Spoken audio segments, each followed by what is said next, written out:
Another Man's Wife, or The Husband Under the Bed, An Extraordinary Adventure, Part 1. "Be so kind, sir. Allow me to ask you." The gentleman so addressed started and looked with some alarm at the gentleman in raccoon furs, who had accosted him so abruptly at 8 o'clock in the evening in the street. We all know that if a Petersburg gentleman suddenly in the street speaks to another gentleman with whom he is unacquainted, the second gentleman is invariably alarmed. And so the gentleman addressed started and was somewhat alarmed. "Excuse me for troubling you," said the gentleman in raccoon, "but I really don't know. You will pardon me, no doubt. You see, I am a little upset." Only then the young man in the wadded overcoat observed that this gentleman in the raccoon furs certainly was upset. His wrinkled face was rather pale. His voice was trembling. He was evidently in some confusion of mind. His words did not flow easily from his tongue, and it could be seen that it cost him a terrible effort to present a very humble request to a personage possibly his inferior in rank or condition, in spite of the urgent necessity of addressing his request to somebody. And indeed the request was in any case unseemly, undignified, strange, coming from a man who had such a dignified fur coat, such a respectable jacket of a superb dark green color, and such distinguished decorations adorning that jacket. It was evident that the gentleman in raccoon was himself confused by all this, so that at last he could not stand it, but made up his mind to suppress his emotion, and politely to put an end to the unpleasant position he had himself brought about. "Excuse me, I am not myself, but it is true you don't know me. Forgive me for disturbing you. I have changed my mind." Here, from politeness, he raised his hat and hurried off. "But allow me—" The little gentleman had, however, vanished into the darkness, leaving the gentleman in the wadded overcoat in a state of stupefaction. "What a queer fellow," thought the gentleman in the wadded overcoat. After wondering, as was only natural, and recovering at last from his stupefaction, he bethought him of his own affairs, and began walking to and fro, staring intently at the gates of a house with an endless number of stories. A fog was beginning to come on, and the young man was somewhat relieved at it, for his walking up and down was less noticeable in the fog, though indeed no one could have noticed him but some cabman who had been waiting all day without a fare. "Excuse me." The young man started again. Again the gentleman in raccoon was standing before him. "Excuse me again," he began, "but you are no doubt an honorable man. Take no notice of my social position, but I am getting muddled. Look at it as man to man. You see before you, sir, a man craving a humble favor." "If I can, what do you want?" "You imagine, perhaps, that I am asking for money," said the mysterious gentleman with a wry smile, laughing hysterically and turning pale. "Oh, dear, no." "No, I see that I am tiresome to you. Excuse me, I cannot bear myself. Consider that you are seeing a man in an agitated condition, almost of insanity, and do not draw any conclusion." "But to the point, responded the young man, nodding his head encouragingly and impatiently. "Now, think of that! A young man like you reminding me to keep to the point, as though I were some heedless boy. I must certainly be doting. How I seem to you in my degraded position. Tell me frankly." The young man was overcome with confusion and said nothing. "Allow me to ask you openly, have you not seen a lady? That is all that I have to ask you." The gentleman in the raccoon coat said resolutely at last. "Lady?" "Yes, a lady." "Yes, I have seen, but I must say lots of them have passed." "Just so," answered the mysterious gentleman with a bitter smile. "I am muddled. I did not mean to ask that. Excuse me, I meant to say, haven't you seen a lady in a fox fur cape, in a dark velvet hood and a black veil?" "No, I haven't noticed one like that. No, I think I haven't seen one." "Well, in that case, excuse me." The young man wanted to ask a question, but the gentleman in raccoon vanished again. Again he left his patient listener in a state of stupefaction. "Well, the devil take him," thought the young man in the wadded overcoat, evidently troubled. With annoyance he turned up his beaver collar and began cautiously walking to and fro again before the gates of the house of many stories. He was raging inwardly. "Why doesn't she come out?" he thought. "It will soon be 8 o'clock." The town clock struck 8. "Oh, devil take you!" "Excuse me." "Excuse me for speaking like that, but you came upon me so suddenly that you quite frightened me," said the young man, frowning and apologizing. "Here I am again. I must strike you as tiresome and queer." "Be so good as to explain at once, without more ado. I don't know what it is you want." "You are in a hurry. Do you see? I will tell you everything openly, without wasting words. It cannot be helped. Circumstances sometimes bring together people of very different characters. But I see you are impatient, young man, so here, though I really don't know how to tell you. I am looking for a lady. I have made up my mind to tell you all about it. You see, I must know where that lady has gone. Who she is, I imagine there is no need for you to know her name, young man." Well, what next?" "What next? But what a tone you take with me! Excuse me, but perhaps I have offended you by calling you young man, but I had nothing. In short, if you are willing to do me a very great service, here it is. A lady, that is, I mean a gentlewoman of a very good family of my acquaintance. I have been commissioned. I have no family, you see." "Oh." "Put yourself in my position, young man. Ah, I've done it again. Excuse me, I keep calling you young man.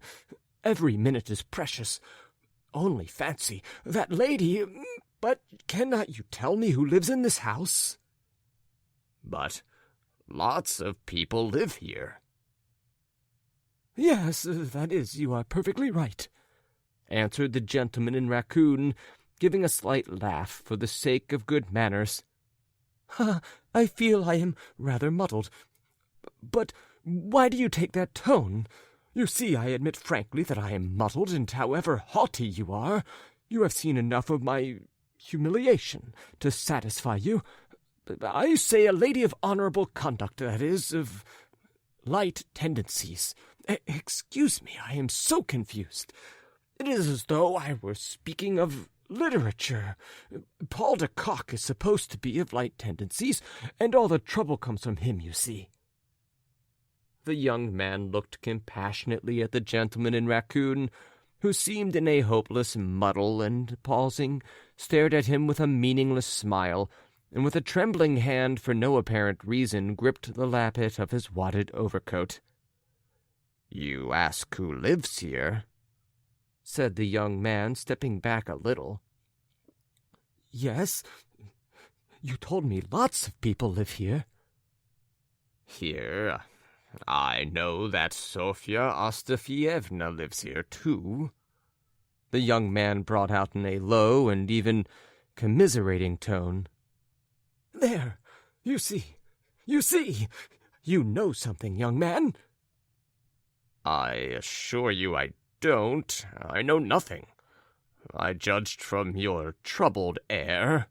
"I have just learned from the cook that she does come here. But you are on the wrong tack, that is, with Sofya Ostafyevna. She does not know her." "No? Oh, I beg your pardon, then." "I see this is of no interest to you, young man," said the queer man with bitter irony. "Listen," said the young man, hesitating.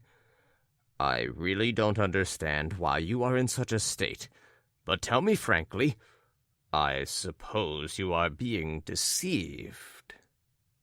The young man smiled approvingly. "We shall understand one another anyway," he added, and his whole person loftily betrayed an inclination to make a half-bow. "You crush me, but I frankly confess that is just it. But it happens to everyone. I am deeply touched by your sympathy, to be sure, among young men, though I am not young, but you know, habit, a bachelor's life, among bachelors, we all know." "Oh, yes, we all know. But in what way can I be of assistance to you?" "Why, look here. Admitting a visit to Sofya Ostafyevna, though I don't know for a fact where the lady has gone, I only know that she is in that house. But seeing you walk up and down, and I am walking up and down on the same side myself, I thought... You see, I am waiting for that lady. I know that she is there. I should like to meet her and explain to her how shocking and improper it is. In fact, you understand me?" Well? "I am not acting for myself. Don't imagine it. It is another man's wife. Her husband is standing over there on the Vosnesensky Bridge. He wants to catch her, but he doesn't dare. He is still loath to believe it, as every husband is." Here the gentleman in raccoon made an effort to smile. "I am a friend of his. You can see for yourself I am a person held in some esteem. I could not be what you take me for." "Oh, of course. Well. "So you see, I am on the lookout for her. The task has been entrusted to me, the unhappy husband. But I know that the young lady is sly, Paul de Kock forever under her pillow. I am certain she scurries off somewhere on the sly. I must confess the cook told me she comes here. I rushed off like a madman as soon as I heard the news. I want to catch her. I have long had suspicions, and so I wanted to ask you. You are walking here. You... I don't know." "Come, what is it you want?" "Yes, I have not the honor of your acquaintance. I do not venture to inquire who and what you may be. Allow me to introduce myself anyway. Glad to meet you." The gentleman, quivering with agitation, warmly shook the young man's hand. "I ought to have done this to begin with," he added, "but I have lost all sense of good manners." The gentleman in raccoon could not stand still as he talked. He kept looking about him uneasily, fidgeted with his feet, and like a drowning man clutched at the young man's hand. "You see," he went on, "I meant to address you in a friendly way. Excuse the freedom. I meant to ask you to walk along the other side and down the side street, where there is a back entrance. I, too, on my side, will walk from the front entrance, so that we cannot miss her. I am afraid of missing her by myself. I don't want to miss her. When you see her, stop her and shout to me. But I am mad. Only now I see the foolishness and impropriety of my suggestion." "No. Why, no. It's all right." "Don't make excuses for me. I am so upset. I have never been in such a state before, as though I were being tried for my life. I must own, indeed, I will be straightforward and honorable with you, young man. I actually thought you might be the lover. That is, to put it simply, you want to know what I am doing here? You are an honorable man, my dear sir. I am far from supposing that you are he. I will not insult you with such a suspicion, but give me your word of honor that you are not the lover. Oh, very well. I'll give you my word of honor that I am a lover, but not of your wife. Otherwise, I shouldn't be here in the street, but should be with her now. Wife? Who told you she was my wife, young man? I am a bachelor. I am a lover myself. You told me there is a husband on Voznesensky Bridge. Of course. I am talking too freely, but there are other ties. And you know, young man, a certain lightness of character, that is. Yes, to be sure. That is, I am not her husband at all. Oh, no doubt, but I tell you frankly that in reassuring you now, I want to set my own mind at rest, and that is why I am candid with you. You are upsetting me and in my way. I promise that I will call you, but I most humbly beg you to move further away and let me alone. I am waiting for someone, too. Certainly. I will move further off. I respect the passionate impatience of your heart. Oh, how well I understand you at this moment. Oh, all right. Till we meet again. But excuse me, young man, here I am again. I don't know how to say it. Give me your word of honor once more, as a gentleman, that you are not her lover. Oh, mercy on us! One more question, the last. Do you know the surname of the husband of your... That is, I mean the lady who is the object of your devotion? Of course I do. It is not your name, and that is all about it. Why, how do you know my name? But I say you had better go. You are losing time. She might go away 1,000 times. Why, what do you want? Your lady's in a fox cape and a hood, while mine is wearing a plaid cloak and a pale blue velvet hat. What more do you want? What else? A pale blue velvet hat! She has a plaid cloak and a pale blue velvet hat! Cried the pertinacious man, instantly turning back again. Oh, hang it all! Why, that may well be, and indeed, my lady does not come here. Where is she, then, your lady? You want to know that? What is it to you? I must own, I am still... Pooh! Mercy on us! Why, you have no sense of decency, none at all. Why, my lady has friends here on the 3rd story looking into the street. Why, do you want me to tell you their names? My goodness, I have friends, too, who live on the 3rd story, and their windows look onto the street. General. General? A general. If you like, I will tell you a general. Well, then, General Polovitsyn. You don't say so. No, that is not the same. Oh, damnation! Not the same? No, not the same. Both were silent, looking at each other in perplexity. Why are you looking at me like that? Exclaimed the young man, shaking off his stupefaction and an air of uncertainty with vexation. The gentleman was in a fluster. I must own... Come, allow me. Let us talk more sensibly now. It concerns us both. Explain to me, whom do you know there? You mean, who are my friends? Yes, your friends. Well, you see, I see from your eyes that I have guessed right. Hang it all! No, hang it all! Are you blind? Why, I am standing here before you. I am not with her. Oh, well, I don't care, whether you say so or not.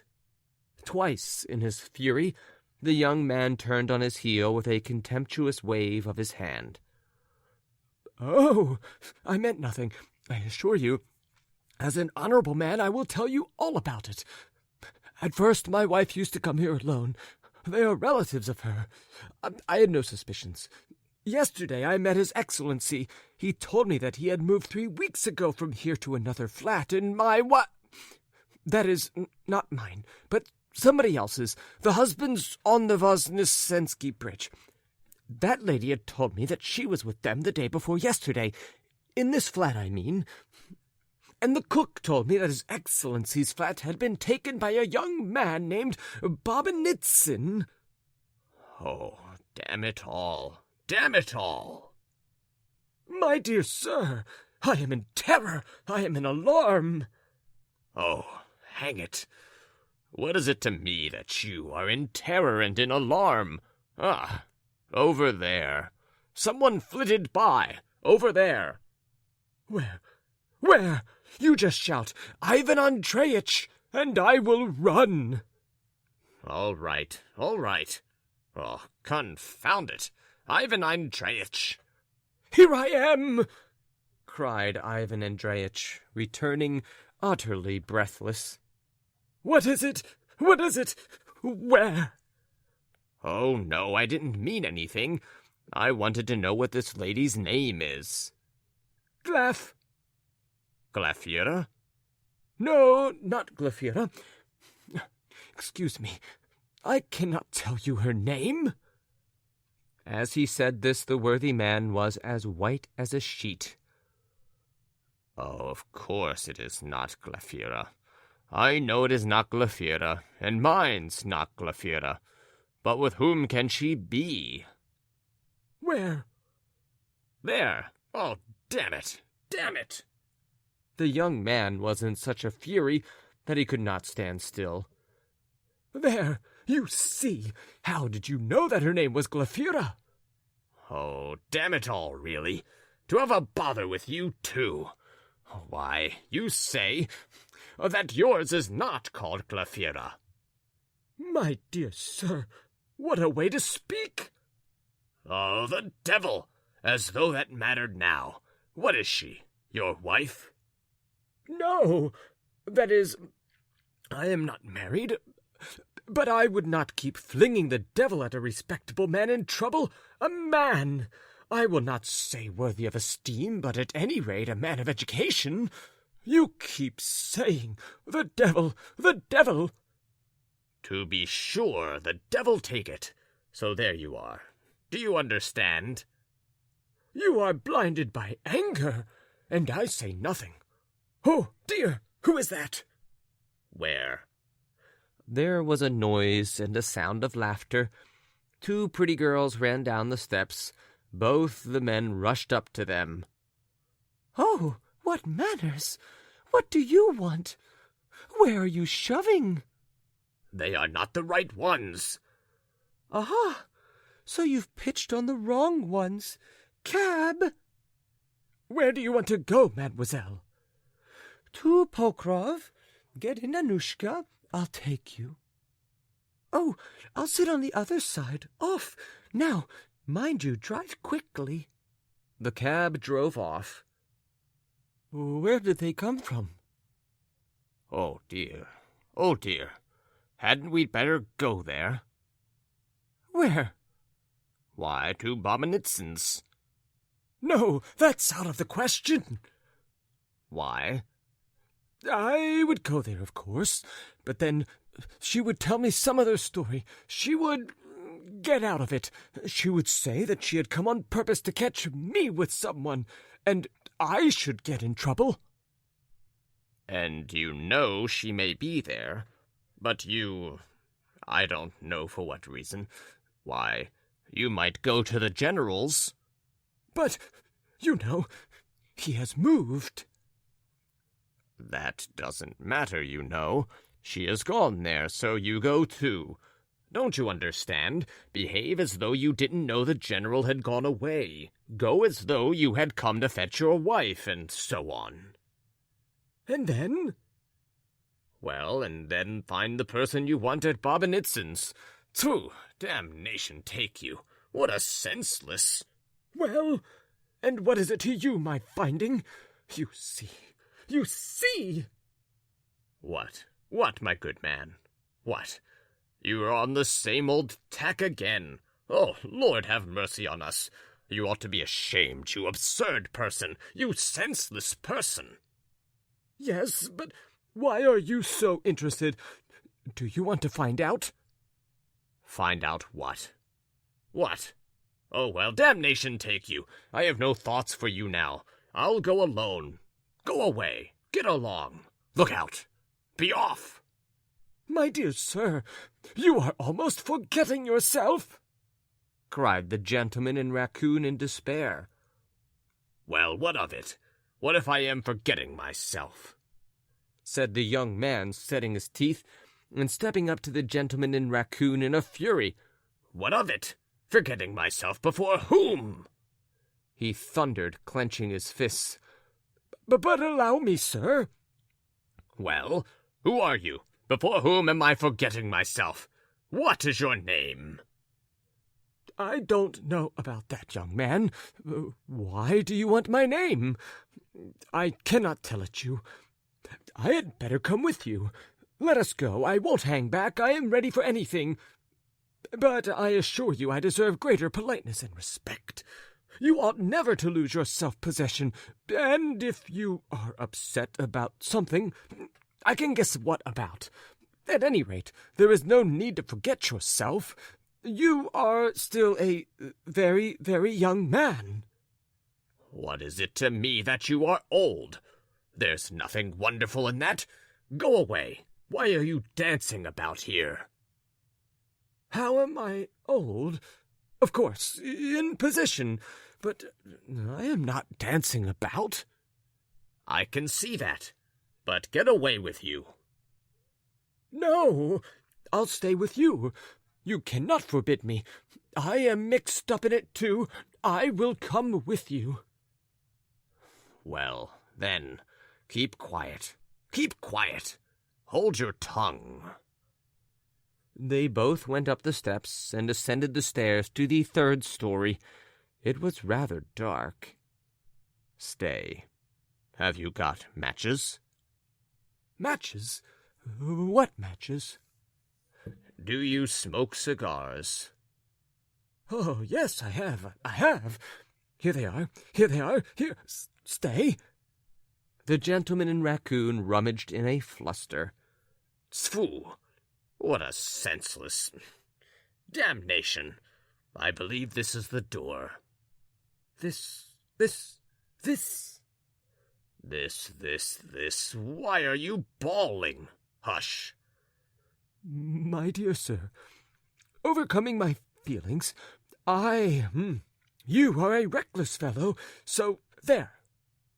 The light flared up. Yes, so it is. Here is the brass plate. This is Bobanitsyn's. Do you see? Bobanitsyn. I see it. Hush. Why, has it gone out? Yes, it has. Should we knock? Yes, we must, responded the gentleman in raccoon. Knock, then. No, why should I? You begin. You knock. Coward. You are a coward yourself. Get away with you. I almost regret having confided my secret to you. You... What about me? You take advantage of my distress. You see that I am upset. But do I care? I think it's ridiculous. That's all about it. Why are you here?" "Why are you here, too?" "Delightful morality," observed the gentleman in raccoon with indignation. "What are you saying about morality? What are you?" "Well, it's immoral." "What?" "Why, to your thinking, every deceived husband is a noodle." "Why, are you the husband? I thought the husband was on Voznesensky Bridge. So what is it to you? Why do you meddle?" "I do believe that you are the lover." "Listen, if you go on like this, I shall be forced to think you are a noodle. That is, do you know who?" "That is, you mean to say that I am the husband?" said the gentleman in raccoon, stepping back, as though he were scalded with boiling water. "Hush! Hold your tongue! Do you hear?" "It is she." "No. Phew, how dark it is." There was a hush. A sound was audible in Bobinitsyn's flat. "Why should we quarrel, sir?" whispered the gentleman in raccoon. "But you took offense yourself. Damn it all." "But you drove me out of all patience." "Hold your tongue." "You must admit that you are a very young man." "Hold your tongue." "Of course, I share your idea that a husband in such a position is a noodle." "Oh, will you hold your tongue? Oh." "But why such savage persecution of the unfortunate husband?" "It is she." But at that moment the sound ceased. "Is it she?" "It is. It is. It is. But why are you worrying about it? It is not your trouble." My dear sir," muttered the gentleman in raccoon, turning pale and gulping, "I, of course, am greatly agitated. You can see for yourself my abject position.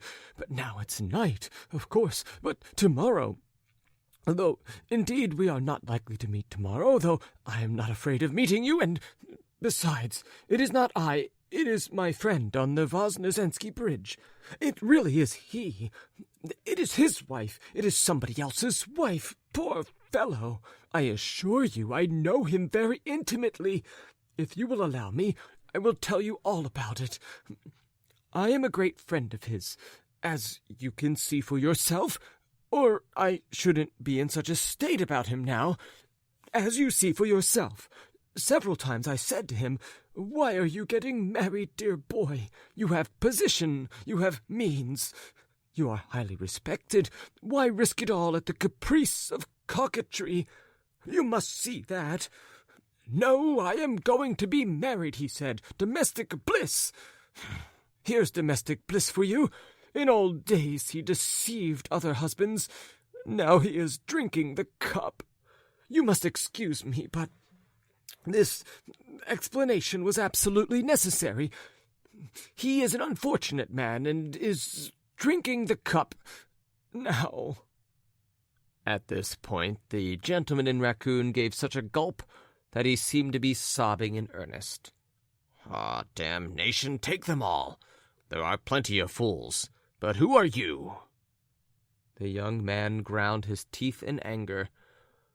"Well, you must admit after this that I have been gentlemanly and open with you. And you take such a tone." "No, excuse me. What is your name?" "Why do you want to know my name?" "Oh!" "I cannot tell you my name." "Do you know Shabrine?" the young man said quickly.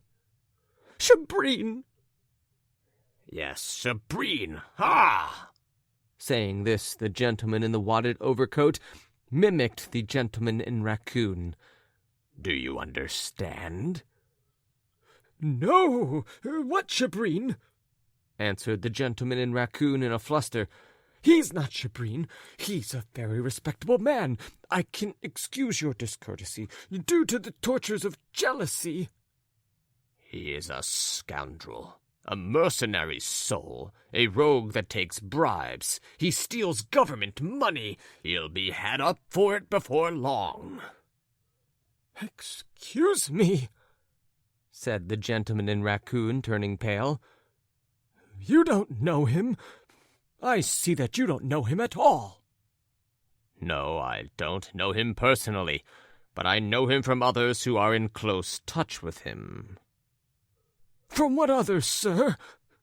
I am agitated, as you see. A fool, a jealous idiot. He doesn't look after his wife. That's what he is, if you'd like to know. Excuse me, young man. You are grievously mistaken. Oh? Oh! A sound was heard in Bobinitsyn's flat. A door was opened.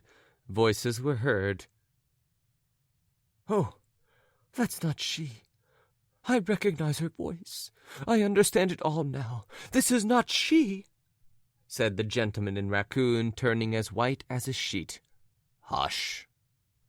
The young man leaned against the wall. My dear sir, I am off. It is not she. I am glad to say. All right. Be off, then. Why are you staying, then? What's that to you? The door opened, and the gentleman in raccoon could not refrain from dashing headlong down the stairs. A man and a woman walked by the young man, and his heart stood still. He heard a familiar feminine voice, and then a husky male voice, utterly unfamiliar. "Never mind, I will order the sledge," said the husky voice. Oh, yes, yes. Very well. Do. "It will be here directly." The lady was left alone. "Glafira, where are your vows?" cried the young man in the wadded overcoat, clutching the lady's arm. Oh, who is it? It's you, Tvorogov. My goodness, what are you doing here? Who is it you have been with here? Why, my husband. Go away, go away. He'll be coming out directly from in there. From the Polovitsyns. Go away. For goodness sake, go away. It's 3 weeks since the Polovitsyns moved. I know all about it. Hi! The lady dashed downstairs. The young man overtook her. Who told you? Asked the lady. Your husband, madame, Ivan Andreyitch. He is here before you, madame. Ivan Andreyitch was indeed standing at the front door. Hi, it's you, cried the gentleman in raccoon. Ah, c'est vous, cried Glafira Petrovna, rushing up to him with unfeigned delight. Oh, dear, you can't think what has been happening to me. I went to see the Polovitsyns. Only fancy, you know they are living now by Izmailovsky Bridge. I told you. Do you remember? I took a sledge from there. The horses took fright and bolted. They broke the sledge, and I was thrown out about 100 yards from here. The coachman was taken up. I was in despair. Fortunately, Monsieur Tvorogov. What? Monsieur Tvorogov was more like a fossil than like Monsieur Tvorogov.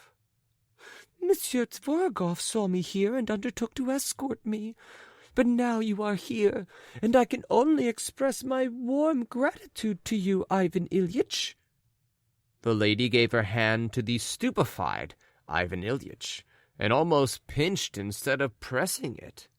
Monsieur Tvorogov, an acquaintance of mine. It was at the Skorlupovs' ball we had the pleasure of meeting. I believe I told you. Don't you remember, Coco? Oh, of course. Ha! I remember, said the gentleman in raccoon addressed as Coco. Delighted. and he warmly pressed the hand of Monsieur Tvorogov. "Who is it? What does it mean? I am waiting," said a husky voice. Before the group stood a gentleman of extraordinary height. He took out a lorgnette and looked intently at the gentleman in the raccoon coat. "Ah, Monsieur Bobinitsyn," twittered the lady. "Where have you come from? What a meeting! Only fancy, I have just had an upset in a sledge. But here is my husband. Jean, Monsieur Bobinitsyn, at the Karpovs' ball." "Ah, delighted, very much delighted. But I'll take a carriage at once, my dear." "Yes, do, Jean, do. I still feel frightened. I'm all of a tremble. I feel quite giddy. At the masquerade tonight," she whispered to Tvorogov. "Goodbye. Goodbye, Mr. Bobinitsyn. We shall meet tomorrow at the Karpovs' ball, most likely." "No, excuse me. I shall not be there tomorrow. I don't know about tomorrow. If it is like this now—" Mr. Bobinitsyn muttered something between his teeth, made a scrape with his boot, got into the sledge, and drove away. A carriage drove up. The lady got into it. The gentleman in the raccoon coat stopped, seemed incapable of making a movement, and gazed blankly at the gentleman in the wadded coat. The gentleman in the wadded coat smiled rather foolishly. "I don't know." "Excuse me. Delighted to make your acquaintance," answered the young man, bowing with curiosity and a little intimidated. "Delighted, delighted." "I think you have lost your galosh." Oh, yes, thank you, thank you. I kept meaning to get rubber ones." "The foot gets so hot in rubbers," said the young man, apparently with immense interest. "Jean, are you coming?" "It does make it hot. Coming directly, darling. We are having an interesting conversation. Precisely so, as you say. It does make the foot hot. But excuse me. Oh, certainly." "Delighted, very much delighted to make your acquaintance." The gentleman in raccoon got into the carriage. The carriage set off. The young man remained standing, looking after it in astonishment. 2. The following evening there was a performance of some sort at the Italian opera. Ivan Andreyitch burst into the theatre like a bomb. Such furor, such a passion for music had never been observed in him before. It was known for a positive fact, anyway, that Ivan Andreyitch used to be exceeding fond of a nap for an hour or two at the Italian opera. He even declared on several occasions how sweet and pleasant it was. "Why, the prima donna," he used to say to his friends, "mews a lullaby to you like a little white kitten." But it was a long time ago, last season, that he used to say this. Now, alas! Even at home, Ivan Andreyitch did not sleep at nights. Nevertheless, he burst into the crowded opera house like a bomb. Even the conductor started suspiciously at the sight of him, and glanced out of the corner of his eye at his side pocket in the full expectation of seeing the hilt of a dagger hidden there in readiness. It must be observed that there were at that time 2 parties, each supporting the superior claims of its favorite prima donna. They were called the Sists and the Nists. Both parties were so devoted to music that the conductors actually began to be apprehensive of some startling manifestation of the passion for the good and the beautiful embodied in the 2 prima donnas.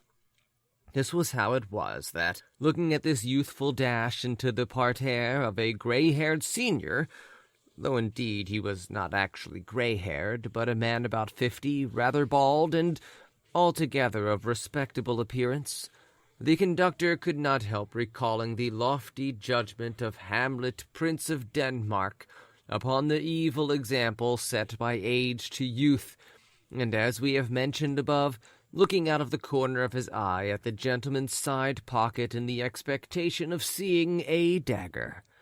But there was a pocketbook and nothing else there. Darting into the theater, Ivan Andreyitch instantly scanned all the boxes of the second tier, and oh, horror! His heart stood still. She was there. She was sitting in the box. General Polovitsyn, with his wife and sister-in-law, was there too. The general's adjutant, an extremely alert young man, was there too. There was a civilian too. Ivan Andreyitch strained his attention and his eyesight, but, oh, horror! The civilian treacherously concealed himself behind the adjutant and remained in the darkness of obscurity.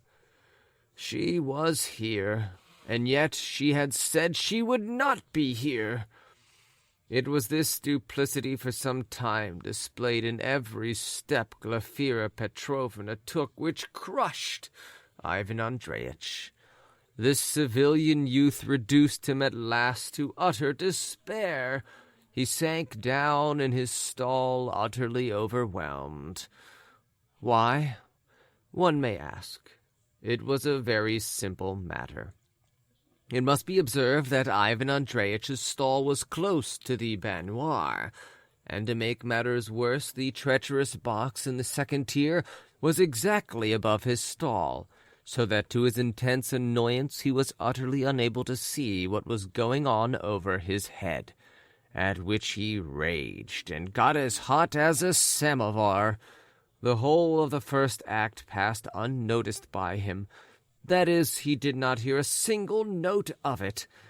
It is maintained that what is good in music is that musical impressions can be made to fit any mood.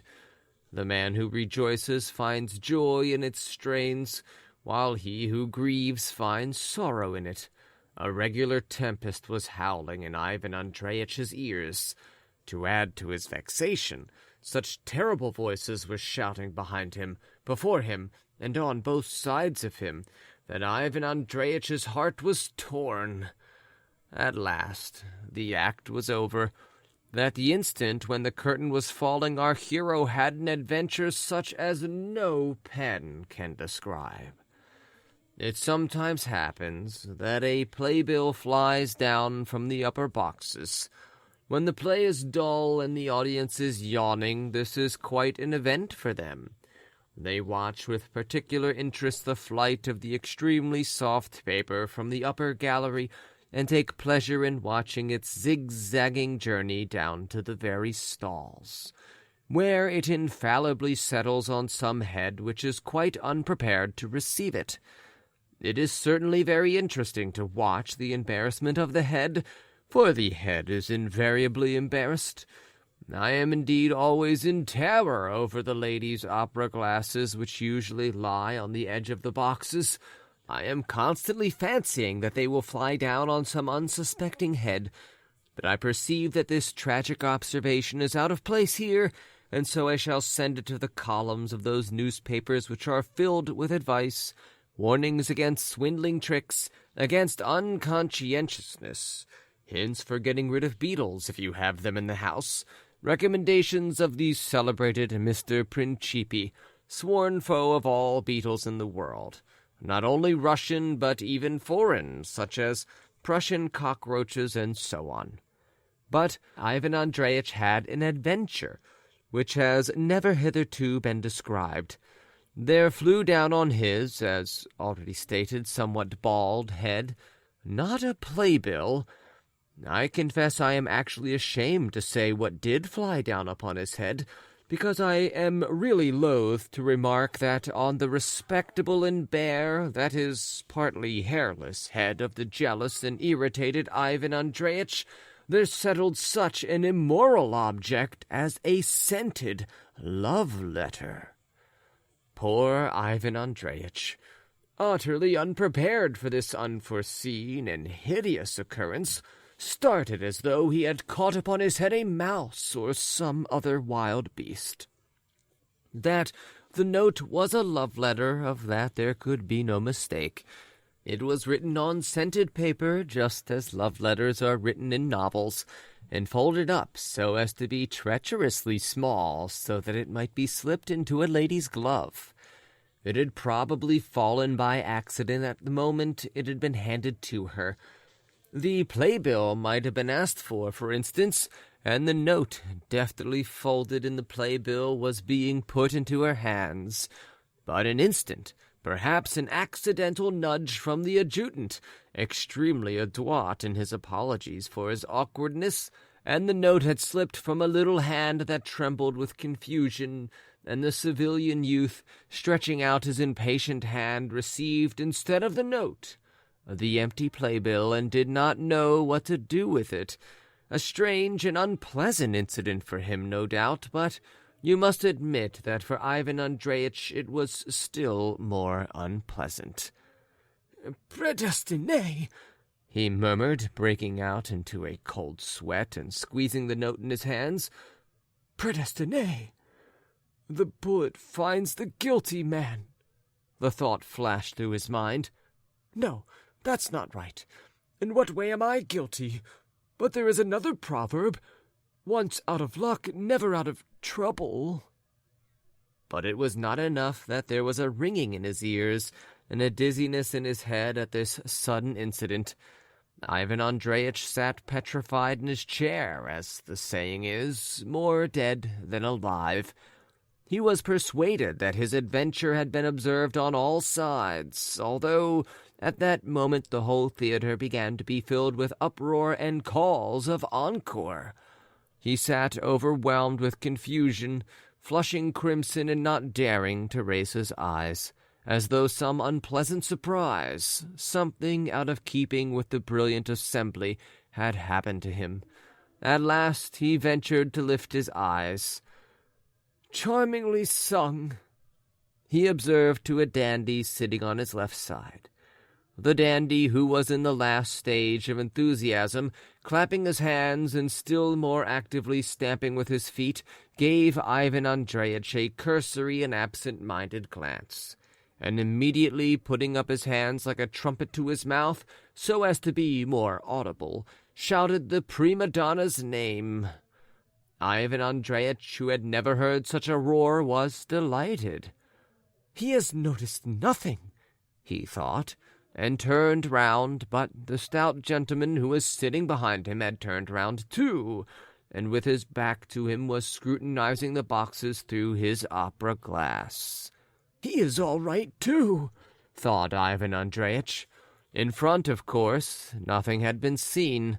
Timidly and with a joyous hope in his heart, he stole a glance at the baignoire, near which was his stall, and started with the most unpleasant sensation. A lovely lady was sitting there who, holding her handkerchief to her mouth and leaning back in her chair, was laughing as though in hysterics. "Ugh, these women," murmured Ivan Andreyitch, and treading on people's feet he made for the exit. Now, I ask my readers to decide. I beg them to judge between me and Ivan Andreyitch. Was he right at that moment? The Grand Theatre, as we all know, contains 4 tiers of boxes and a 5th row above the gallery. Why must he assume that the note had fallen from one particular box, from that very box and no other? Why not, for instance, from the gallery where there are often ladies too? But passion is an exception to every rule, and jealousy is the most exceptional of all passions.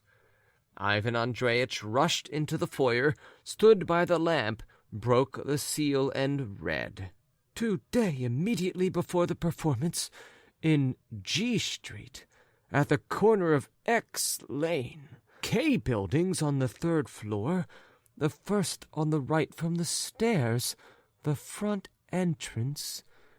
Be there, sans faute, for God's sake." Ivan Andreyitch did not know the handwriting, but he had no doubt it was an assignation. "To track it out, to catch it and nip the mischief in the bud." was Ivan Andreyitch's first idea. The thought occurred to him to unmask the infamy at once on the spot. But how could it be done? Ivan Andreyitch even ran up to the second row of boxes, but judiciously came back again.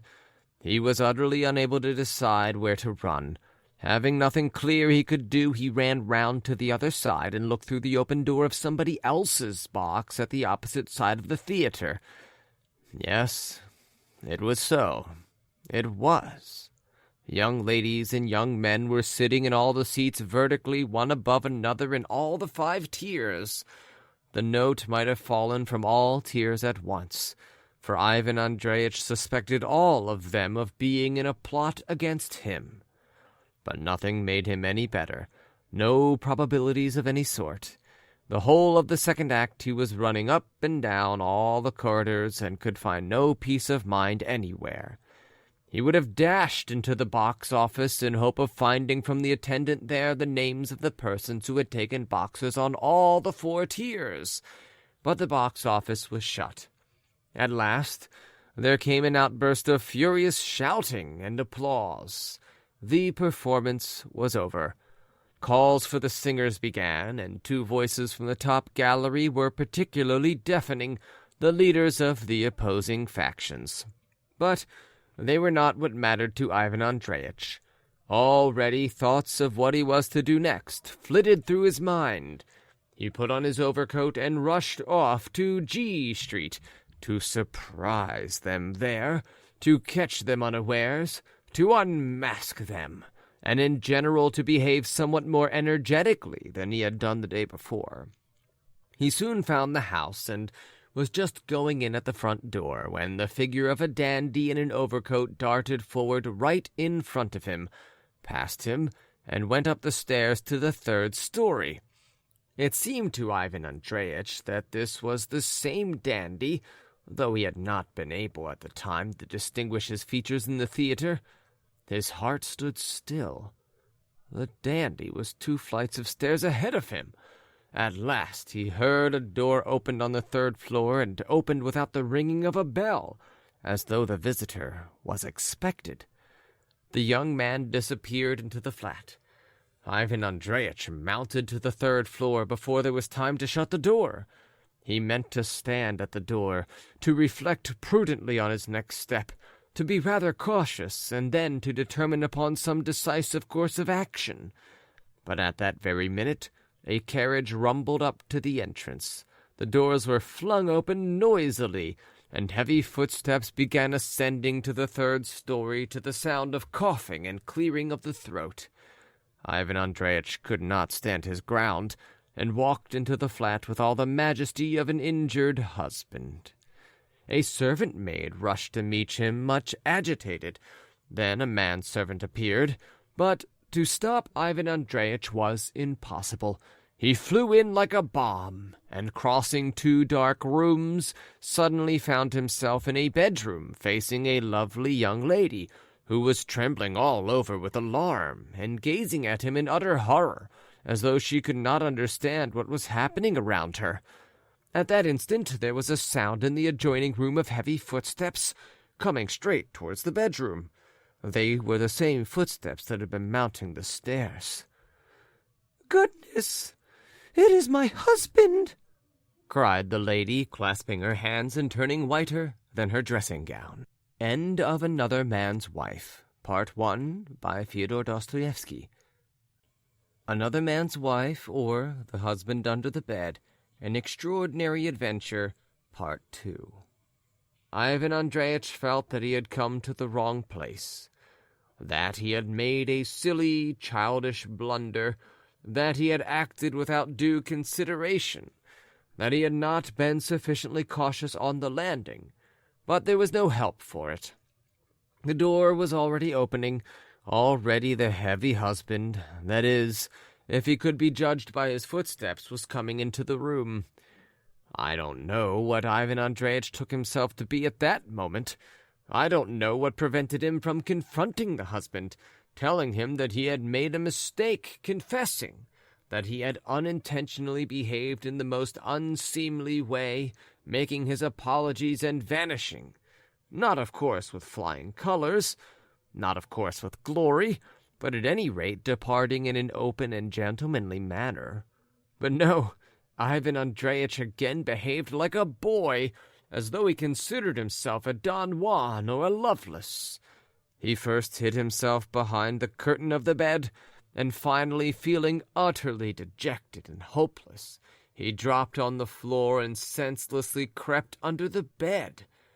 Terror had more influence on him than reason, and Ivan Andreyitch, himself an injured husband, or at any rate a husband who considered himself such, could not face meeting another husband, but was afraid to wound him by his presence. Be this as it may, he found himself under the bed, though he had no idea how it had come to pass. But what was most surprising, the lady made no opposition. She did not cry out on seeing an utterly unknown elderly gentleman seek a refuge under her bed. Probably she was so alarmed that she was deprived of all power of speech. The husband walked in, gasping and clearing his throat, said good evening to his wife in a sing-song elderly voice, and flopped into an easy-chair as though he had just been carrying up a load of wood. There was a sound of a hollow and prolonged cough.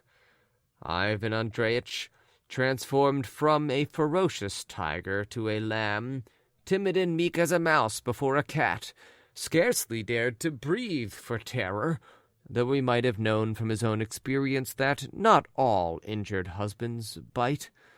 But this idea did not enter his head, either from lack of consideration or from agitation of some sort.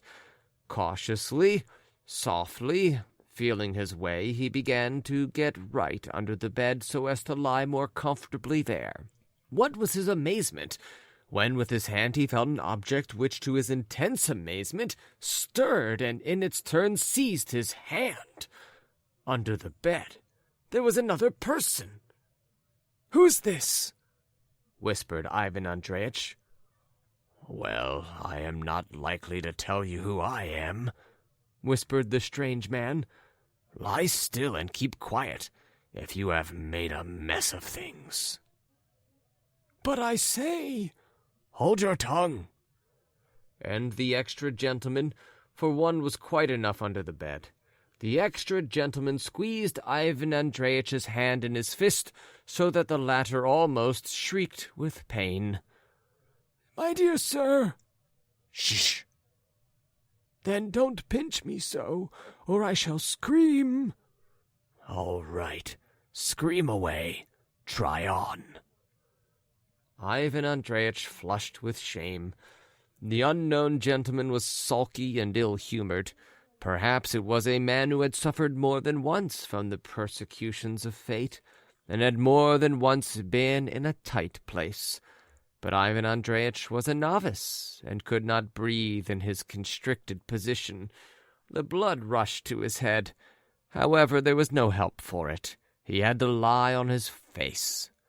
Ivan Andreyitch submitted, and was silent. "I have been to see Pavel Ivanitch, my love," began the husband. "We sat down to a game of preference. He. He had a fit of coughing. "Yes, so my back. Bother it. And the old gentleman became engrossed in his cough. "My back," he brought out at last with tears in his eyes. "My spine began to ache. A damned hemorrhoid. I can't stand, nor sit, or sit."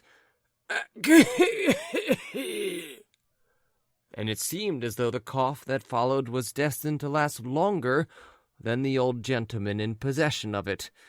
The old gentleman grumbled something in its intervals, but it was utterly impossible to make out a word. "Dear sir, for goodness' sake, move a little," whispered the unhappy Ivan Andreyitch. "How can I? There's no room." "But you must admit that it is impossible for me. It is the first time that I have found myself in such a nasty position." and I in such unpleasant society. But, young man— Hold your tongue. Hold my tongue. You are very uncivil, young man. If I am not mistaken, you are very young. I am your senior. Hold your tongue. My dear sir, you are forgetting yourself. You don't know to whom you are talking. To a gentleman lying under the bed. But I was taken by surprise. A mistake, while in your case, if I am not mistaken, immorality. That's where you're mistaken. My dear sir, I am older than you, I tell you. Sir, we are in the same boat, you know. I beg you not to take hold of my face. Sir, I can't tell one thing from another. Excuse me, but I have no room. You shouldn't be so fat. Heavens! I have never been in such a degrading position. Yes, one couldn't be brought more low. Sir, I don't know who you are. I don't understand how this came about, but I am here by mistake. I am not what you think. I shouldn't think about you at all if you didn't shove. But hold your tongue. Do. Sir, if you don't move a little, I shall have a stroke. You will have to answer for my death, I assure you. I am a respectable man. I am the father of a family. I really cannot be in such a position. You thrust yourself into the position. Come, move a little. I made room for you. I can't do more. Noble young man, dear sir, I see I was mistaken about you, said Ivan Andreitch, in a transport of gratitude for the space allowed him, and stretched out his cramped limbs. I understand your constricted condition, but there's no help for it. I see you think ill of me. Allow me to redeem my reputation in your eyes. Allow me to tell you who I am. I have come here against my will. I assure you, I am not here with the object you imagine. I am in a terrible fright. Oh, do shut up. Understand that if we are overheard, it will be the worse for us. Shh, he is talking. The old gentleman's cough did, in fact, seem to be over. I tell you what, my love, he wheezed in the most lachrymose chant. I tell you what, my love. Oh, what an affliction! Fedosey Ivanovitch said to me, "You should try drinking yarrow tea." He said to me, "Do you hear, my love?" Yes, dear. Yes, that was what he said. "You should try drinking yarrow tea," he said. I told him I had put on leeches, but he said, "No, Alexander Demyanovitch, yarrow tea is better.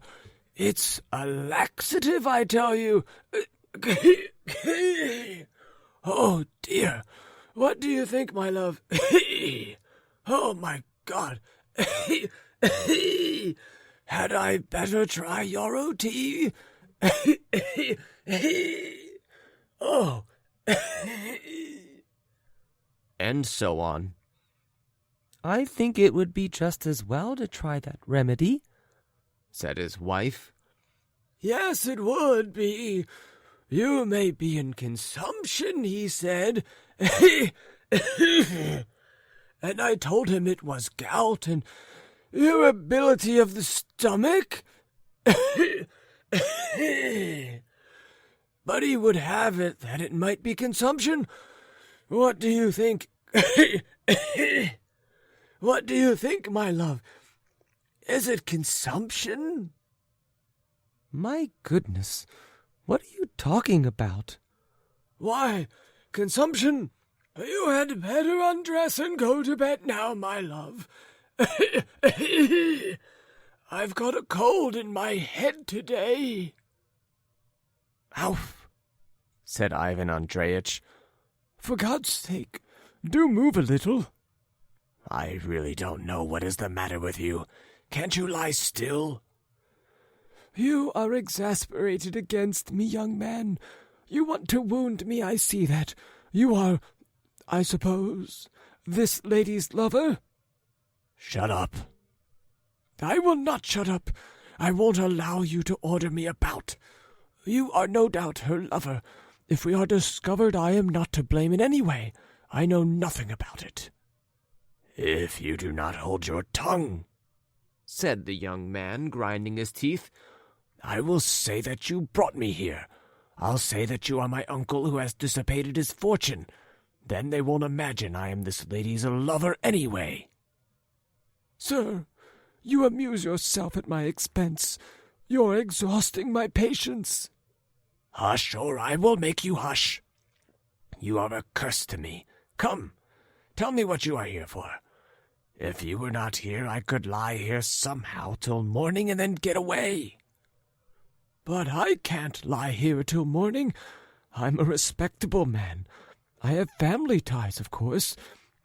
What do you think? Surely he is not going to spend the night here?" "Who?" "Why, this old gentleman." "Of course he will. All husbands aren't like you. Some of them spend their nights at home." My dear sir," cried Ivan Andreyitch, turning cold with terror, "I assure you I spend my nights at home too, and this is the first time, but, my God, I see you know me. Who are you, young man?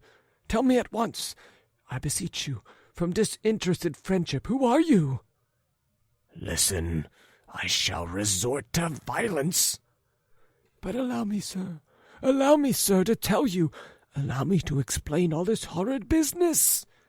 "I won't listen to any explanation. I don't want to know anything about it.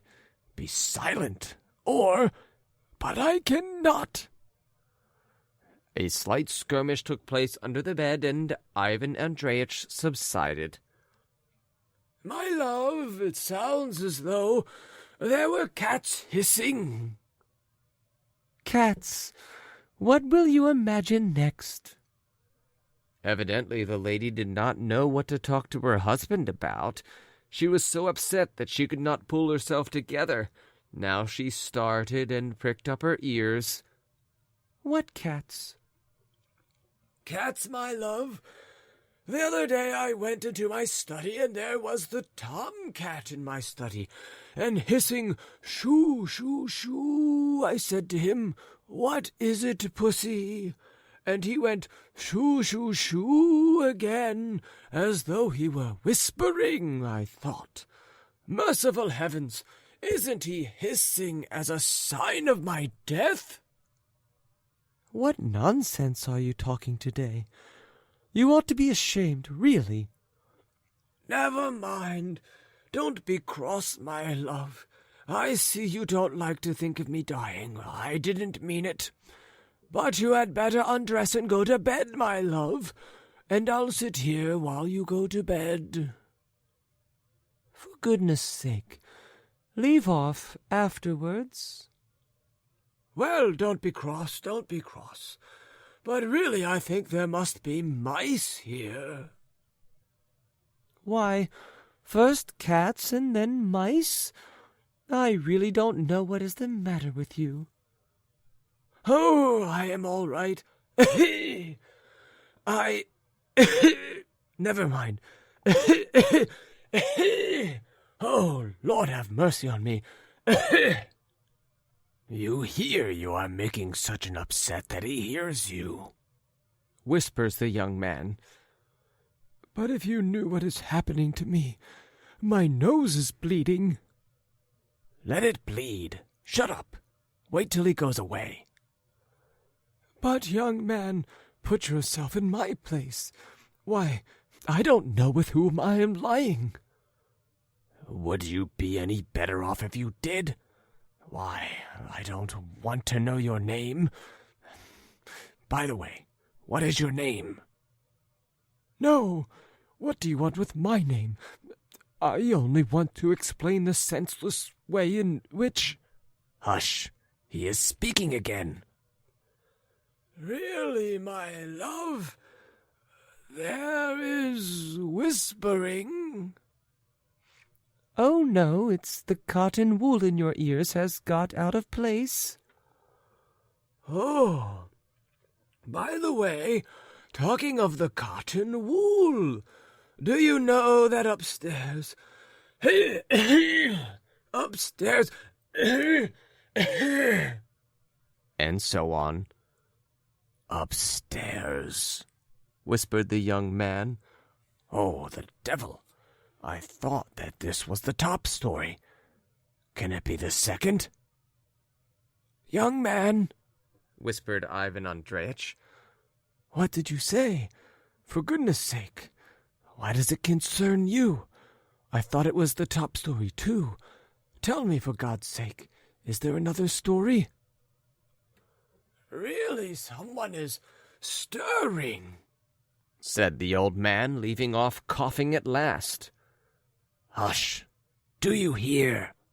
whispered the young man, squeezing Ivan Andreyitch's hands. "Sir, you are holding my hands by force. Let me go." "Hush!" A slight struggle followed, and then there was silence again. "So I met a pretty woman," began the old man. "A pretty woman?" interrupted his wife. "Yes, I thought I told you before that I met a pretty woman on the stairs. Or perhaps I did not mention it. My memory is weak. Yes, St. John's wort." "What?" "I must drink St. John's wort. They say it does good." "It does good." "It was you interrupted him," said the young man, grinding his teeth again. "You said you met some pretty woman today?" his wife went on. "Eh? "Met a pretty woman? Who did?" Why, didn't you?" "I? When?" "Oh, yes." "At last. What a mummy. Well," whispered the young man, inwardly raging at the forgetful old gentleman. "My dear sir, I am trembling with horror. My God, what do I hear? It's like yesterday, exactly like yesterday." "Hush." "Yes, to be sure, I remember a sly puss, such eyes, in a blue hat." "In a blue hat? I... It's she. She has a blue hat. My God!" cried Ivan Andreyitch. "She? Who is she?" whispered the young man, squeezing Ivan Andreyitch's hands. "Hush!" Ivan Andreyitch exhorted in his turn. "He is speaking." "Ah, my God, my God." "Though, after all, who hasn't a blue hat?" "And such a sly little rogue," the old gentleman went on. "She comes here to see friends. She is always making eyes, and other friends come to see those friends too." "Phoo, how tedious!" the lady interrupted. "Really, how can you take interest in that?" "Oh, very well, very well. Don't be cross," the old gentleman responded in a wheedling chant. "I won't talk if you don't care to hear me. You seem a little out of humor this evening." "But how did you get here?" the young man began. "Ah, you see, now you are interested, and before you wouldn't listen." "Oh, well, I don't care. Please don't tell me. Oh, Damnation take it. What a mess. Don't be cross, young man. I don't know what I am saying. I don't mean anything. I only meant to say that there must be some good reason for your taking such an interest. But who are you, young man? I see you are a stranger, but who are you? Oh, dear, I don't know what I'm saying. Ugh, leave off, please. The young man interrupted as though he were considering something. But I will tell you all about it. You think perhaps that I will not tell you, that I feel resentment against you. Oh, no, here is my hand. I am only feeling depressed, nothing more. But for God's sake, first tell me how you came here yourself. Through what chance? As for me, I feel no ill will. No, indeed, I feel no ill will. Here is my hand. I have made it rather dirty. It is so dusty here, but that's nothing, when the feeling is true. Ugh, get away with your hand. There is no room to turn, and he keeps thrusting his hand on me. But, my dear sir, but you treat me, if you allow me to say so, as though I were an old shoe, said Ivan Andreyitch in a rush of the meekest despair, in a voice full of entreaty. Treat me a little more civilly, just a little more civilly, and I will tell you all about it. We might be friends. I am quite ready to ask you home to dinner. We can't lie side by side like this, I tell you plainly. You are in error, young man. You do not know. When was it he met her? The young man muttered, evidently in violent emotion. Perhaps she is expecting me now. I'll certainly get away from here. She? Who is she? My God, of whom are you speaking, young man? You imagine that upstairs? My God, why am I punished like this? Ivan Andreyitch tried to turn on his back in despair. Why do you want to know who she is? Oh, the devil, whether it was she or not. I will get out. My dear sir, what are you thinking about? What will become of me? Whispered Ivan Andreyitch, clutching at the tails of his neighbor's dress coat in his despair. Well, what's that to me? You can stop here by yourself, and if you won't, I'll tell them that you are my uncle who has squandered all his property, so that the old gentleman won't think that I am his wife's lover. But that is utterly impossible, young man. It's unnatural. I should be your uncle. Nobody would believe you. Why, a baby wouldn't believe it. Ivan Andreyitch whispered in despair. Well, don't babble then, but lie as flat as a pancake. Most likely you will stay the night here and get out somehow tomorrow. No one will notice you. If one creeps out, it is not likely they would think there was another one here. There might as well be a dozen, though you are as good as a dozen by yourself. Move a little or I'll get out. You wound me, young man. What if I have a fit of coughing? One has to think of everything. Hush. What's that? I fancy I hear something going on upstairs again, said the old gentleman, who seemed to have had a nap in the interval. Upstairs?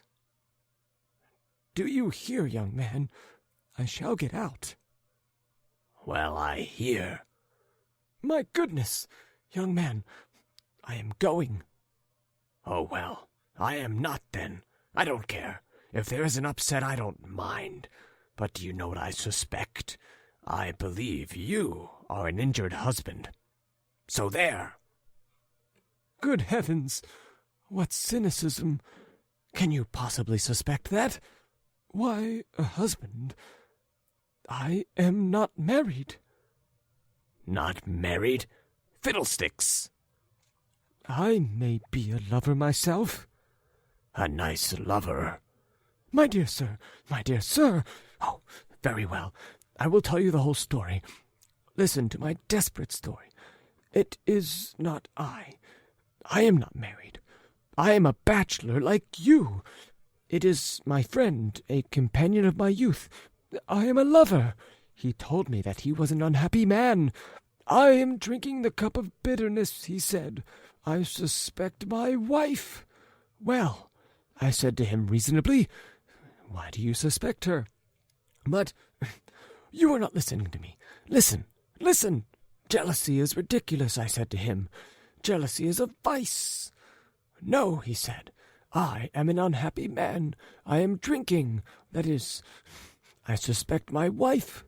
You are my friend, I said. You are the companion of my tender youth. Together we culled the flowers of happiness. Together we rolled in feather beds of pleasure. My goodness, I don't know what I am saying. You keep laughing, young man. You'll drive me crazy. But you are crazy now. There, I knew you would say that. When I talked of being crazy, laugh away, young man. I did the same in my day. I, too, went astray.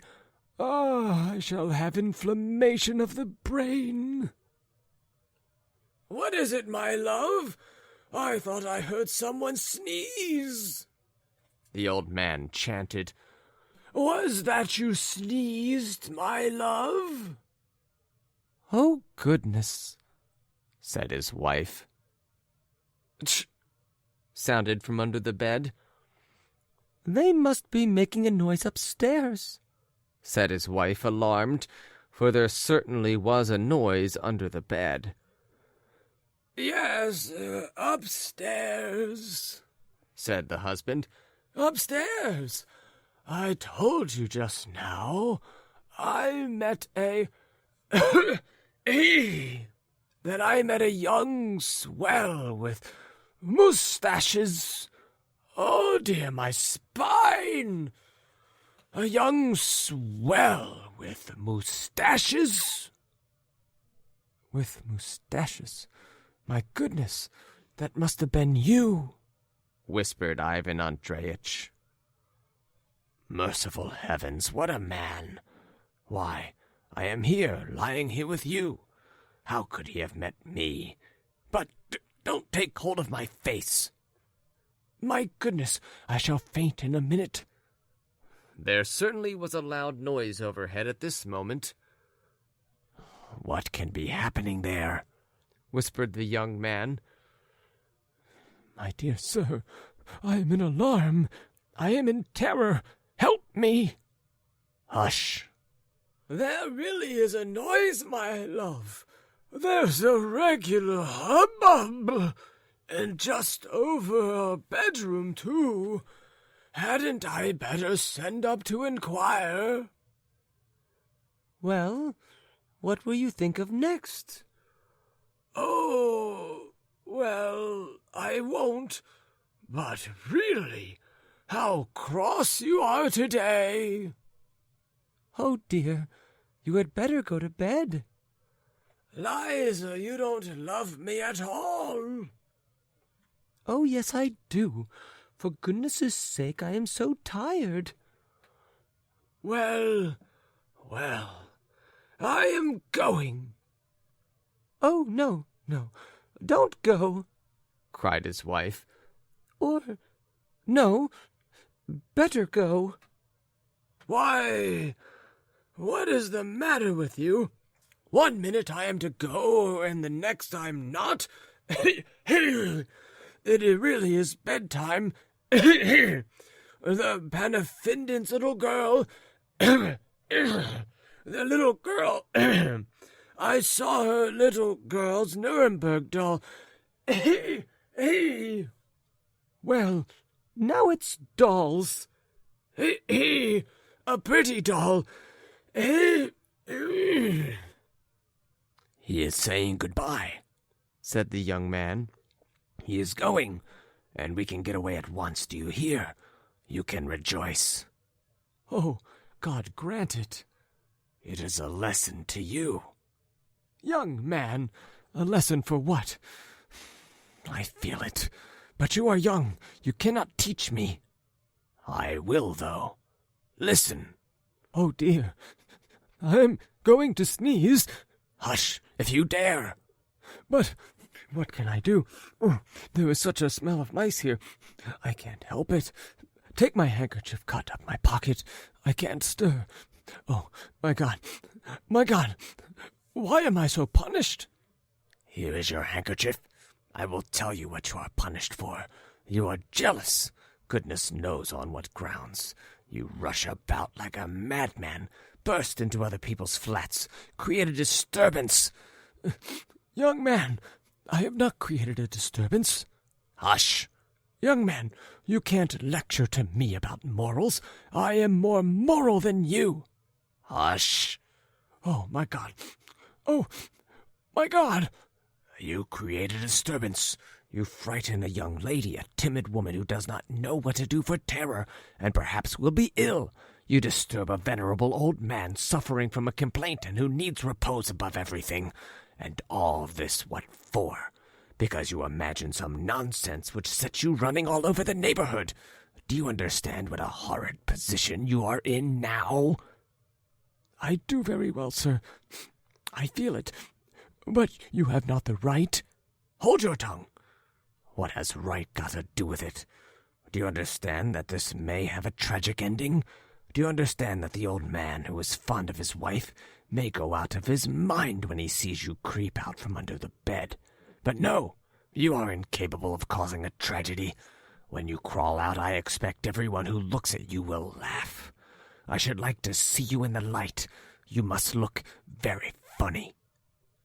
And you must be funny, too, in that case.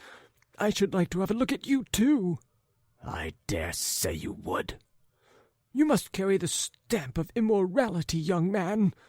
Ah, you are talking about morals.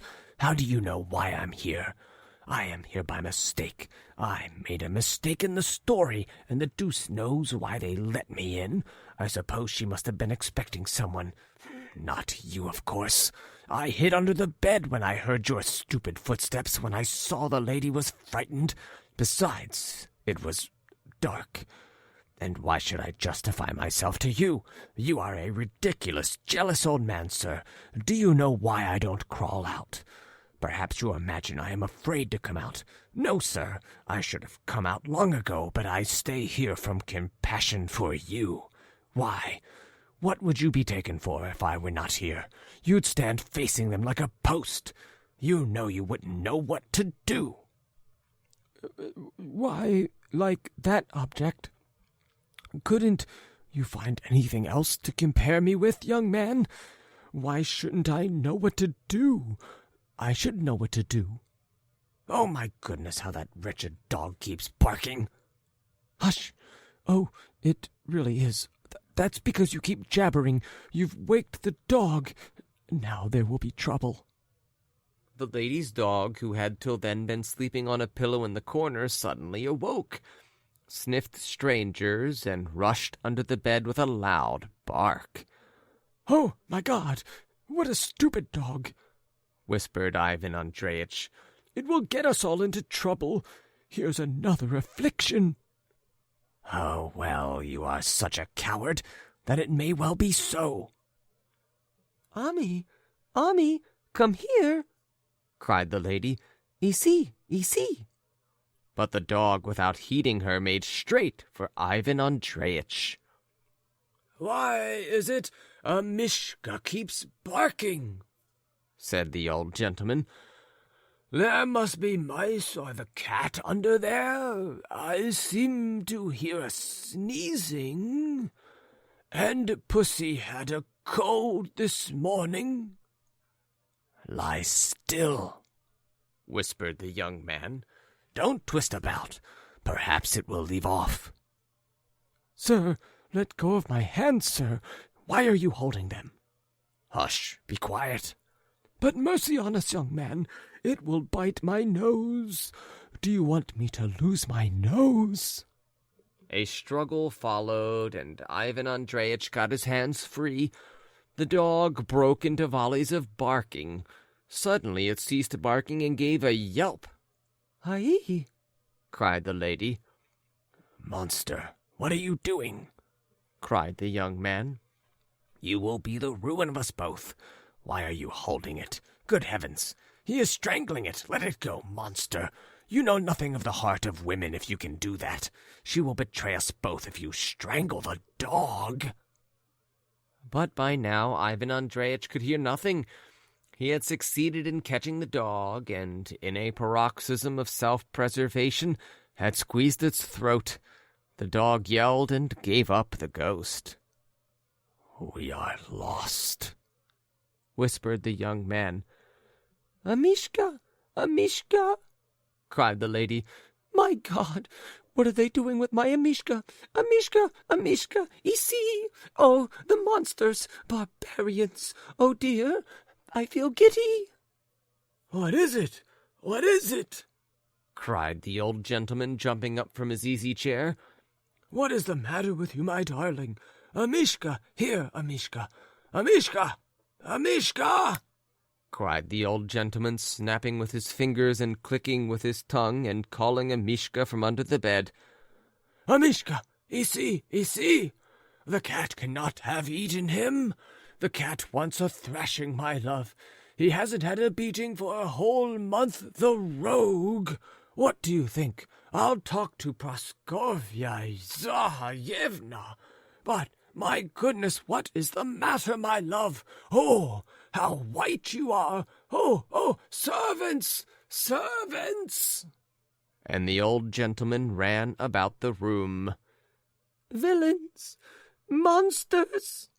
cried the lady, sinking on the sofa. Who? cried the old gentleman.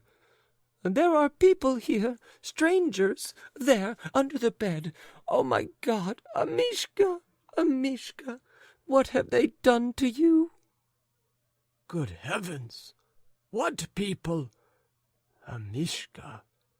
Servants! Servants, come here! Who is there? Who is there? cried the old gentleman, snatching up a candle and bending down under the bed. Who is there? Ivan Andreyitch was lying more dead than alive beside the breathless corpse of Amishka, but the young man was watching every movement of the old gentleman. All at once the old gentleman went to the other side of the bed by the wall and bent down. In a flash the young man crept out from under the bed and took to his heels, while the husband was looking for his visitors on the other side. "Good gracious!" exclaimed the lady, staring at the young man. "Who are you? Why, I thought—" That monster's still there, whispered the young man. He is guilty of Amishka's death. "Aye!" shrieked the lady, but the young man had already vanished from the room. Hey! There is someone here! Here are somebody's boots! cried the husband, catching Ivan Andreyitch by the leg. "Murderer! Murderer!" cried the lady. "Oh, Ami! Ami!" Come out! Come out! cried the old gentleman, stamping on the carpet with both feet. Come out! Who are you? Tell me who you are. Good gracious, what a queer person! "Why, it's robbers!" For God's sake, cried Ivan Andreyitch, creeping out. For God's sake, Your Excellency, don't call the servants. Your Excellency, don't call anyone. It's quite unnecessary. You can kick me out. I am not that sort of person. I am a different case. Your Excellency, it has all been due to a mistake. I'll explain directly, Your Excellency, exclaimed Ivan Andreyitch, sobbing and gasping. It's all my wife. That is not my wife, but somebody else's wife. I am not married. I am only... It's my comrade, a friend of youthful days. What friend of youthful days? cried the old gentleman, stamping. You are a thief. You have come to steal, and not a friend of youthful days. No, I am not a thief, Your Excellency. I am really a friend of youthful days. I have only blundered by accident. I came into the wrong place. Yes, sir, yes. I see from what place you've crawled out. Your Excellency, I am not that sort of man. You are mistaken, I tell you. You are cruelly mistaken, Your Excellency. Only glance at me, look at me, and by signs and tokens you will see that I can't be a thief. Your Excellency, Your Excellency, cried Ivan Andreyitch, folding his hands and appealing to the young lady. You are a lady. You will understand me. It was I who killed Amishka, but it was not my fault. It was really not my fault. It was all my wife's fault. I am an unhappy man. I am drinking the cup of bitterness. But, really, what has it to do with me that you are drinking the cup of bitterness? Perhaps it is not the only cup you've drunk. It seems so, to judge from your condition. But how did you come here, sir? Cried the old gentleman, quivering with excitement, though he certainly was convinced by certain signs and tokens that Ivan Andreyitch could not be a thief. I ask you, how did you come here? You break in like a robber. Not a robber, Your Excellency. I simply came to the wrong place. I am really not a robber. It is all because I was jealous. I will tell you all about it, Your Excellency. I will confess it all frankly, as I would to my own father, for at your venerable age I might take you for a father. What do you mean by venerable age? Your Excellency, perhaps I have offended you. Of course, such a young lady, and your age. It is a pleasant sight, Your Excellency. It really is a pleasant sight, such a union, in the prime of life. But don't call the servants, for God's sake, don't call the servants. Servants would only laugh. I know them. That is, I don't mean that I am only acquainted with footmen. I have a footman of my own, Your Excellency, and they are always laughing. The asses! Your Highness, I believe I am not mistaken. I am addressing a prince. No, I am not a prince, sir. I am an independent gentleman. Please do not flatter me with your highness. How did you get here, sir? How did you get here? Your Highness, that is, Your Excellency, excuse me. I thought that you were Your Highness. I imagined, it does happen. You are so like Prince Korotkouhov, whom I have had the honor of meeting at my friend Mr. Pusyrev's. You see, I am acquainted with princes, too. I have met princes, too, at the houses of my friends. You cannot take me for what you take me for. I am not a thief. Your Excellency, don't call the servants. What will be the good of it if you do call them? But how did you come here? Cried the lady. Who are you? Yes, who are you? The husband chimed in. And my love, I thought it was Pussy under the bed sneezing, and it was he. Ah, you vagabond, who are you? Tell me. And the old gentleman stamped on the carpet again. I cannot speak, Your Excellency. I am waiting till you are finished. I am enjoying your witty jokes. As regards me, it is an absurd story, Your Excellency. I will tell you all about it. It can all be explained without more ado. That is, don't call the servants, Your Excellency. Treat me in a gentlemanly way. It means nothing that I was under the bed. I have not sacrificed my dignity by that. It is a most comical story, Your Excellency, cried Ivan Andreyitch, addressing the lady with a supplicating air. You, particularly, Your Excellency, would laugh. You behold upon the scene a jealous husband. You see, I abase myself. I abase myself of my own free will. I did indeed kill Amishka, but, my God, I don't know what I am saying. But how did you get here? Under the cover of night, Your Excellency. under the cover of night. I beg your pardon. Forgive me, your Excellency. I humbly beg your pardon. I am only an injured husband, nothing more. Don't imagine, your Excellency, that I am a lover. I am not a lover. Your wife is virtue itself, if I may venture so to express myself. She is pure and innocent. What? What? What did you have the audacity to say? Cried the old man, stamping his foot again. Are you out of your mind or not? How dare you talk about my wife? He is a villain, a murderer who has killed a Mishka, wailed the lady, dissolving into tears. And then he dares. Your Excellency, I spoke foolishly, cried Ivan Andreyitch in a fluster. I was talking foolishly, that was all. Think of me as out of my mind. For goodness sake, think of me as out of my mind. I assure you that you will be doing me the greatest favor. I would offer you my hand, but I do not venture to.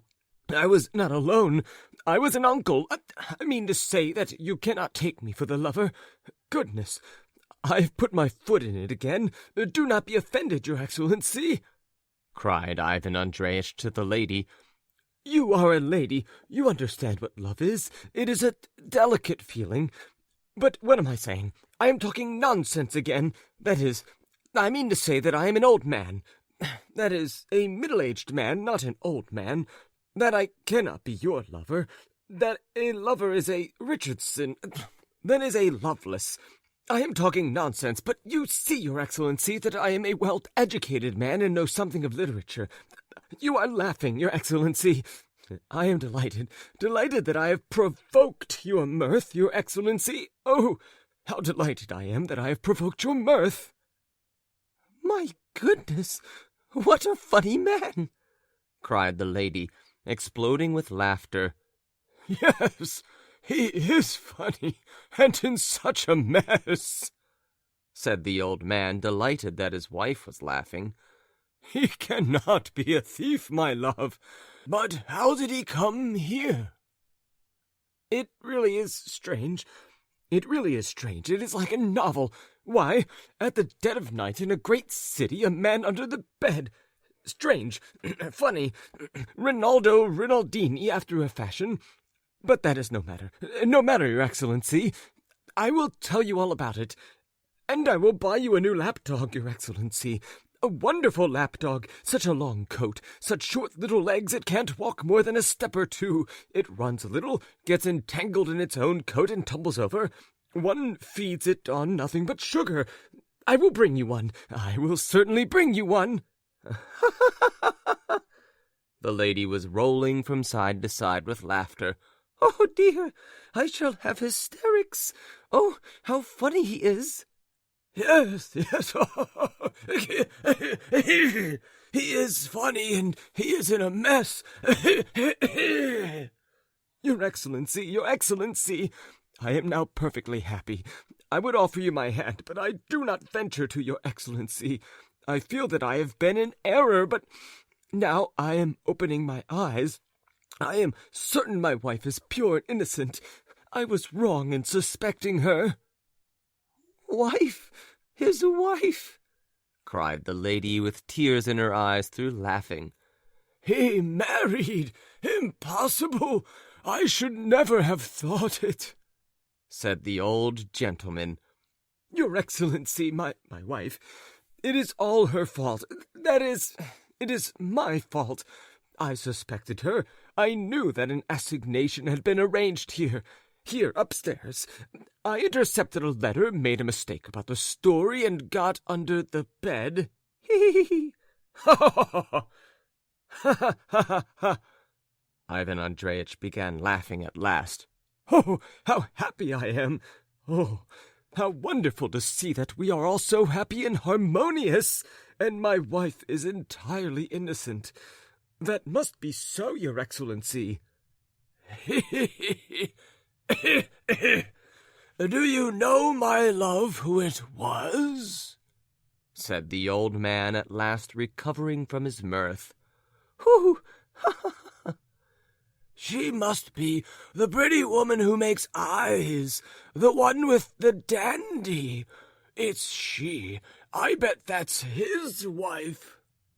"No, Your Excellency, I am certain it is not she. I am perfectly certain." "But, my goodness, you are losing time," cried the lady, leaving off laughing. "Run, go upstairs. Perhaps you will find them." "Certainly, Your Excellency, I will fly, but I shall not find anyone, Your Excellency. It is not she. I am certain of it beforehand. She is at home now. It is all my fault. It is simply my jealousy, nothing else. What do you think? Do you suppose that I shall find them there, Your Excellency?" "Ha ha ha! You must go. You must go. And when you come down, come in and tell us," cried the lady. "Or better still, tomorrow morning, and do bring her too. I should like to make her acquaintance." "Goodbye, Your Excellency, goodbye. I will certainly bring her. I shall be very glad for her to make your acquaintance. I am glad and happy that it was all ended so and has turned out for the best." "And the lapdog? Don't forget it. Be sure to bring the lapdog." "I will bring it, Your Excellency.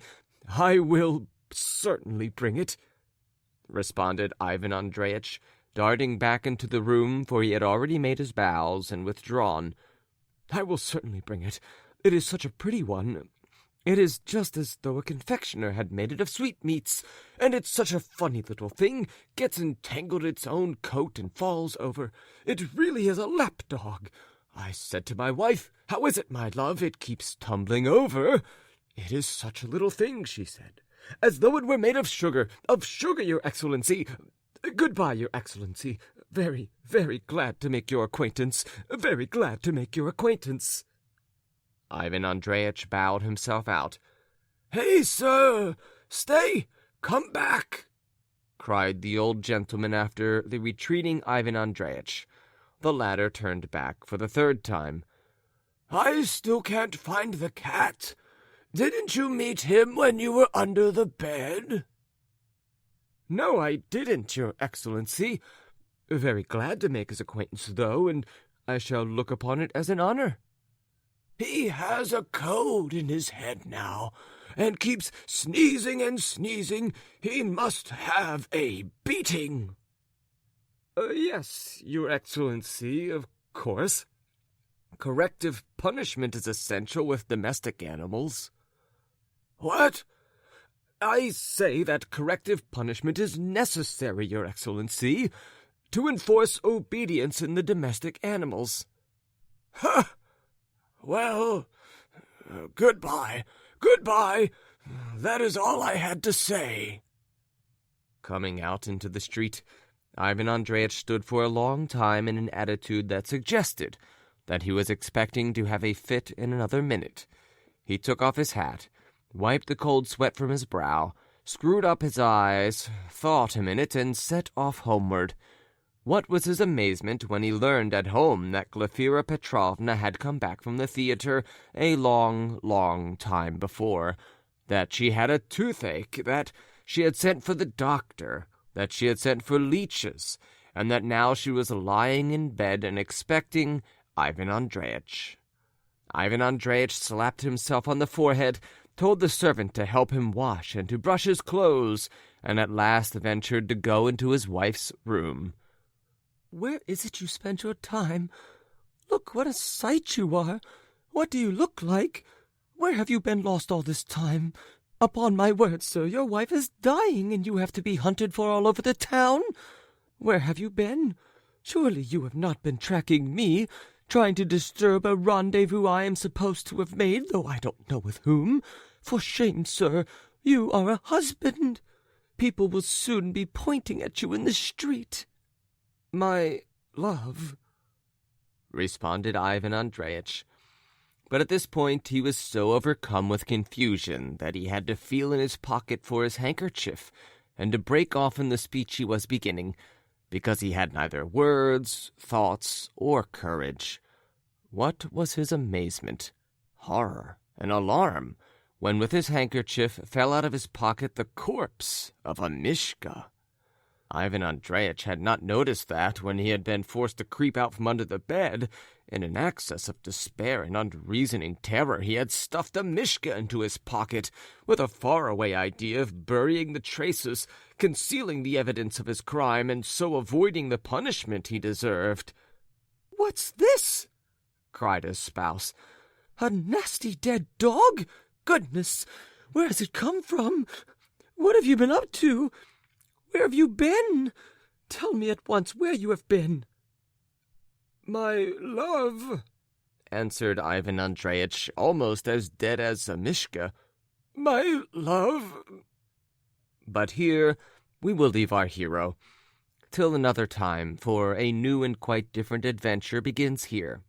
Some day we will describe all these calamities and misfortunes, gentlemen, but you will admit that jealousy is an unpardonable passion, and what is more, it is a positive misfortune.